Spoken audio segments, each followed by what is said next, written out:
데살로니가 후서 3장 1절에서 18절 말씀 한 목소리로 읽겠습니다. 끝으로 형제들아, 너희는 우리를 위하여 기도하기를, 주의 말씀이 너희 가운데서와 같이 퍼져나가 영광스럽게 되고, 또한 우리를 부당하고 악한 사람들에게서 건지시옵소서 하라. 믿음은 모든 사람의 것이 아니니라. 주는 미쁘사 너희를 굳건하게 하시고 악한 자에게서 지키시리라. 너희에 대하여는 우리가 명한 것을 너희가 행하고 또 행할 줄을 우리가 주 안에서 확신하노니, 주께서 너희 마음을 인도하여 하나님의 사랑과 그리스도의 인내에 들어가게 하시기를 원하노라. 형제들아, 우리 주 예수 그리스도의 이름으로 너희를 명하노니, 게으르게 행하고 우리에게서 받은 전통대로 행하지 아니하는 모든 형제에게서 떠나라. 어떻게 우리를 본받아야 할지를 너희가 스스로 아나니, 우리가 너희 가운데서 무질서하게 행하지 아니하며 누구에게서든지 음식을 값없이 먹지 아니하고 오직 수고하고 애써 주야로 일함은 너희 아무에게도 폐를 끼치지 아니하려 함이니, 우리에게 권리가 없는 것이 아니요 오직 스스로 너희에게 본을 보여 우리를 본받게 하려 함이니라. 우리가 너희와 함께 있을 때에도 너희에게 명하기를, 누구든지 일하기 싫어하거든 먹지도 말게 하라 하였더니, 우리가 들은즉 너희 가운데 게으르게 행하여 도무지 일하지 아니하고 일을 만들기만 하는 자들이 있다 하니, 이런 자들에게 우리가 명하고 주 예수 그리스도 안에서 권하기를, 조용히 일하여 자기 양식을 먹으라 하노라. 형제들아, 너희는 선을 행하다가 낙심하지 말라. 누가 이 편지에 한 우리 말을 순종하지 아니하거든 그 사람을 지목하여 사귀지 말고 그로 하여금 부끄럽게 하라. 그러나 원수와 같이 생각하지 말고 형제같이 권면하라. 평강의 주께서 친히 때마다 일마다 너희에게 평강을 주시고, 주께서 너희 모든 사랑과 함께 하시기를 원하노라. 나 바울은 친필로 문안하노니, 이는 편지마다 표시로서 이렇게 쓰노라. 우리 주 예수 그리스도의 은혜가 너희 무리에게 있을지어다. 아멘. 바울이 데살로니가 교회를 향한 편지를 오늘 마치고 있습니다. 데살로니가라는 편지는 그리스도의 재림과 종말에 대한 가르침을 아주 핵심적인 주제로 가지고 있는 성경책입니다. 이 데살로니가를 보면 그리스도의 재림과 종말에 대한 가르침이 계속해서 이어져 나오고 있습니다. 그런데 이 모든 말씀을 종결 지으면서 바울이 택하고 있는 주제가 무엇인지 한번 눈여겨보시기 바랍니다. 종말과 재림을 이야기해왔던 이 데살로니가라는 성경책에 지극히 일상적인 이야기로 마무리하고 있다라는 것을 보게 됩니다. 일하고 먹는 것에 관한 이야기를 하고 있습니다. 종말과 재림에 관한 이야기를 마무리 지으면서 왜 바울은 이렇게 일상적인 일하고 먹는 것에 관한 이야기를 하고 있는 것입니까? 그리스도의 재림과 종말에 대한 바른 신앙관을 우리가 정립할 때 그것은 결코 우리를 헛된 망상에 사로잡히게 하거나 일상을 소홀히 하게 할 수 있는 것이 아님을 우리는 다시 한번 목격하게 됩니다. 구체적으로 어떤 주제를 다루고 있는가 한번 살펴볼 때에 6절 말씀에 보면 게으르게 행하고 우리에게서 받은 전통대로 행하지 아니하는 모든 형제에게서 떠나라 라고 말씀하고 있습니다. 오늘 이 데살로니가 후서의 결론부에 이르러서 한 특정한 대상이 나오는데 경계하고 떠나야 하는 대상입니다. 그들은 누구냐면 게으르게 행하는 자들입니다. 이와 유사한 대상을 지목하고 있는 듯한 표현들이 계속해서 등장을 하고 있습니다. 7절 말씀에 보면 너희 가운데서 무질서하게 행하지 아니하였다라고 표현하면서 너희들 가운데에 무질서하게 행하는 자가 있다라는 것을 염두에 두고 있는 것이 보입니다.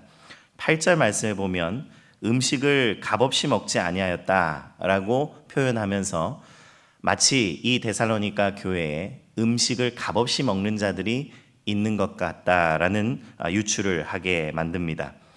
음식을 값없이 먹으며 사람들에게 폐를 끼치는 자들이 있다라는 것입니다.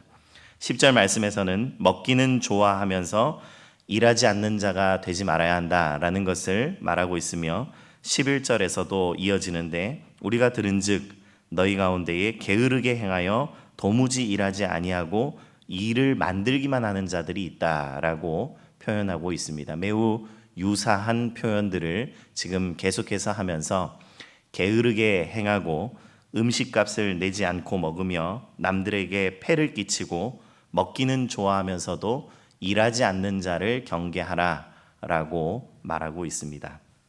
여러분, 당시 데살로니가에는 가난한 사람들이 부자들의 후원을 얻어 사는 제도가 있었습니다. 그래서 이런 제도를 이용하기에 충분히 일을 할 수 있는 자들이었지만 빈둥빈둥 노는 자들이 있었다라는 것입니다. 또 정치하는 부자들의 도움을 받으려고 후견인을 지지하는 발언을 하는 자들도 있었습니다. 그러니까 말만 잘하면 음식값도 내지 않고 먹을 수 있으며 말만 잘하면 자신들이 아무 일도 하지 않으면서 게을리 행하면서도 이 말로 밥을 먹고 사는 사람도 있었다라는 것입니다. 이런 이들에게 교회 공동체라는 것은 자신들의 돈벌이를 위한 아주 좋은 놀이터가 되었을 것으로 보입니다. 이런 상황에 잘못된 종말론까지 더해지니 게으른 자들의 이 무질서함이 더욱더 커졌던 것으로 보입니다. 이때 데살로니가 교회의 성도들은 얼마나 많은 고민이 생겼겠습니까?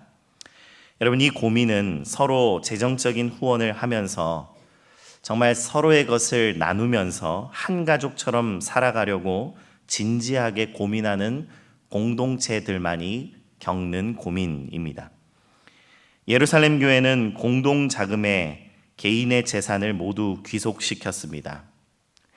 바울이 세운 교회들도 이와 같지는 않지만 못지않게 모든 구성원들이 각자의 필요한 만큼 서로 나누며 살아가고 있었습니다. 그런데 이런 공동체적 사랑을 이용해서 자신의 일은 게을리하고 다른 사람들의 수고에 의존하는 일들이 생겨나고 있었다라는 것입니다. 교회가 생겨나고 서로의 필요를 나누는 그러한 공동체가 세워진 지 얼마 안 됐는데 그런 공동체가 세워지자마자 사람들은 그 사랑을 이용하고 자신들의 일은 게을리하며 남들에게 폐를 끼치는 일들이 비일비재하게 일어났다라는 것입니다. 바울은 이 상황에서 분명하게 교회가 바로잡아야 할 질서에 대해서 이야기합니다. 너희들은 무질서를 멀리해야 한다. 성도들에게는 성도다운 삶의 방식이 있다. 수고하고 애써서 자신의 생계를 꾸려나가야 한다라고 말씀하고 있습니다. 그러면서 매우 상식적인 이야기이지만, 그러니까 꼭 성경에 기록되지 않아도 될 법한 이런 이야기를 핵심적으로 하고 있는데 10절 말씀에 보면 일하기 싫은 자는 먹지도 말라라고 말씀하고 있습니다. 성도 여러분, 자신의 책임을 등한시하거나 불로소득을 우리는 쫓아서는 안 될 것입니다. 일하기 싫은 자는 먹지도 말라라고 말씀하십니다. 또 12절 말씀에 보면 조용히 일하라라고 말하고 있는데 아마도 앞서 언급했던 정치하는 부자들의 환심을 사기 위해 시끄럽게 떠들고 일만 만드는 이들을 위한 일침으로 보여집니다. 조용히 일하고 양식을 먹으라 라고 말씀하고 있습니다. 교회는 자신들의 이익을 위한 놀이터가 되어서는 안 되는 것입니다. 그러나 여러분, 놓치지 말 것이 있습니다. 이처럼 실망스러운 모습들 때문에 우리가 선을 행하는 일을 멈춰서는 안 된다라고 말씀하고 있습니다. 13절 말씀부터 보면 형제들아 너희는 선을 행하다가 낙심하지 말라. 누가 이 편지에 한 우리 말을 순종하지 아니하거든 그 사람을 지목하여 사귀지 말고 그로 하여금 부끄럽게 하라. 그런데 15절 말씀을 보십시오. 그러나 원수와 같이 생각하지 말고 형제같이 권면하라 라고 말씀합니다. 이렇게 말했다가 저렇게 말했다가 바울이 왔다 갔다 하는 모습을 보여주고 있습니다. 놀고 먹는 이들 때문에 선한 일 자체를 포기하지 말라라고 신신당부하고 있습니다. 우리도 새겨들어야 할 말씀입니다. 세상에 많은 이런 불의 때문에 우리는 선한 일 자체에 대한 회의감을 느낄 때가 참 많이 있습니다. 그러나 불의는 불의이고 선한 일은 지체하지 말아야 할 것입니다. 칼로 무 자르듯 분명하게 답이 나오는 그런 종류의 것이 아닙니다. 실망을 할 때도 있고 또 이게 맞나 하는 생각이 들었다가 또 선을 행하기 위해서 애를 쓰고 그렇게 살아가라라고 말씀하고 있습니다. 이것이 종말의 때에, 재림의 때에 우리 그리스도인들에게 맡겨진 가장 진지한 고민이다라고 말씀하고 있습니다. 사랑하는 성도 여러분, 선한 일에 지체하지 마십시오. 실망하지 마십시오.